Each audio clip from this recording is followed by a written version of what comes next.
Good morning, Pastor Steve of the Warwick Christian Fellowship. Glad you could be with us today. It's Wednesday morning, June 22nd. Well, I don't know where the time goes. I want to talk about when we go through suffering, because we all do. The Bible says in Romans 8:17, this is from the New Living Translation, and when we are his children, we are his heirs. In fact, together with Christ, we are heirs of God's glory. But if we are to share his glory, we must also share his suffering. A while back, there was a story in the news about a man that was attacked by a shark. And the man actually wound up being glad it happened.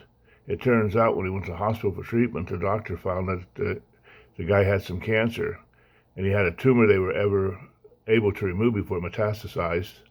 And if the shark hadn't bitten him, he wouldn't have known he had cancer. Now, don't know who would ever think that a shark attack would wind up being a good thing, but it was.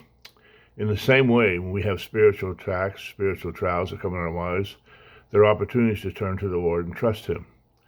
You never know how God will take a hardship and how he'll use it for your good. The Bible says in James 1, verses 2 and 3, "Dear brothers and sisters, when troubles of any kind come your way, consider an opportunity for great joy.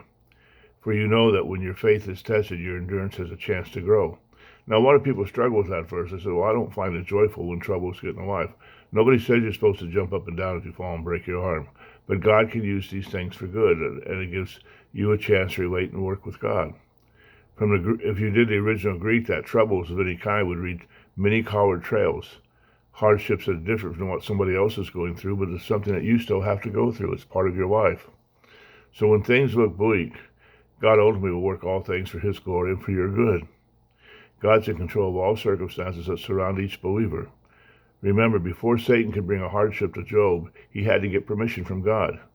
The same is true for you. God knows what you can handle. He's always keeping his eye on you. He's always with you. And his ultimate purpose is to conform you into the image of Jesus Christ. The big picture, then, is God's end game for you, to make you more like Jesus. You know, if Jesus suffered as God's son, you can certainly count on suffering in this life.